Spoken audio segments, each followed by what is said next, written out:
I thought you were going to swizzle it around. No. Come on, Harry, you've done this enough times before. Here we are, CropTec 2022. I keep on saying 2023. Harry, just introduce yourself to a few thousand people. Harry Henderson, Knowledge Exchange Manager for Seals and Oilseeds, Technical Knowledge Exchange, trying to get 50 pages of PDF scientific report onto a farm and get the farmer taking it up and making themselves a better business. Well done, and you were second up, second up at, on the really interesting seminar, first thing. That's a hell of a job you've got to get all that information condensed down. 10 minutes. But you've done it, and it's in that lovely bite-sized form. So over and above the likes of the CropTec 2022 event, how else can we find out about your good work? How else can we get this information? I think the point I wanted to get across was the adoption of IPM. Just come forward a bit. Sorry. The point I wanted to get across is the adoption of IPM. So come to our stand here at CropTec, go onto our website, Google AHDB, IPM, and you'll get a whole suite of tools that will enable a farmer to look at their thresholds for their pests at certain times of the year, look at their nutrient requirements for particular crops, and they can really tailor their crop requirements and their pest controls down to a good ecological degree. Yeah. Then they can look on to go to a regenerative system, maybe get the no-till drill, all that sort of good stuff, and start sequestering carbon, and most importantly, protect their business from these price increases that we're seeing at the moment. Fuel, fertilizer, sprays. Well done, because I was just thinking ahead of myself that if we don't engage with you, we've got a problem. We need to engage with you with that good work that you yourself and your colleagues have done, because you've actually presented it in a very positive manner. But if we don't engage with you, we've got a problem. And especially if you want to go down that regen ag route, again, it's another reason why we need to engage with you to get that information. 100%. So I think it's engaging with us, but you can just go onto the website and look at the tools and say, okay, I need to cut my costs back. What do I need to do?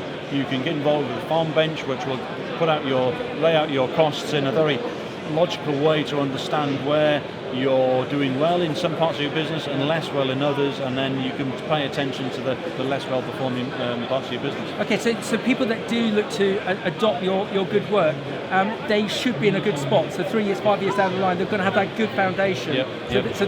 Not trying to be jiggerous, Harry, but the future should be bright for them if they adopt the work of yourself and the AHDB. Yeah, it's financial management, and we've got the tools to do that and to drive a farm business to become robust for the future. There's going to be a lot of change in the next 5 years, a lot of cost restructuring.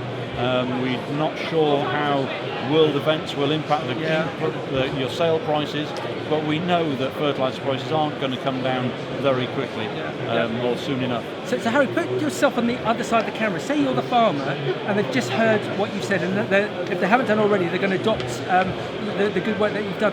What advice would you give them as to what other things they need to look out for to make them future-proof for the next 5 years? I know it's a bowling ball question, but it's a really important one. Yep. So many people will want to know from an expert like you, what have they got to look out for?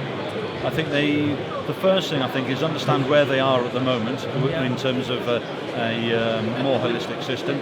I think regenerative agriculture is just good husbandry.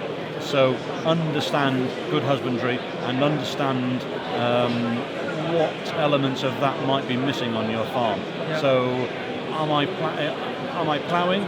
Do I need to plough? If I am ploughing and I like it, it's got to be good, solid ploughing, all the trash buried, and all that kind of stuff. We all know this, but you've got to reinforce it really.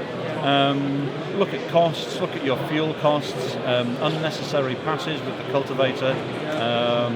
Are you growing for a known market? Are you producing feed wheat? Fine. If you're going for milling spec, get the market understood and go and see the miller and say, what actually do you want? Yeah, well done.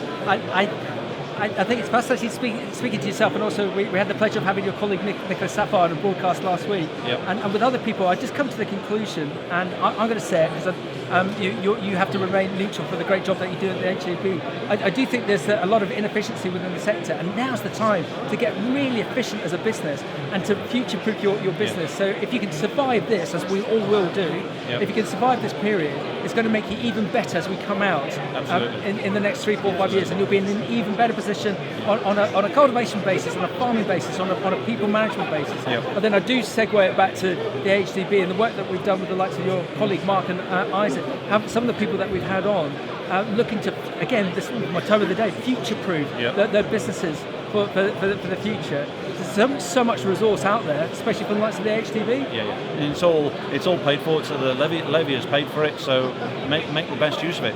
I mean, it is a case of use it or lose it, and if you will gain a lot of insight from it and future-proof your business for sure. Don't be shy. Contact Harry today. Well done. Thank you very much.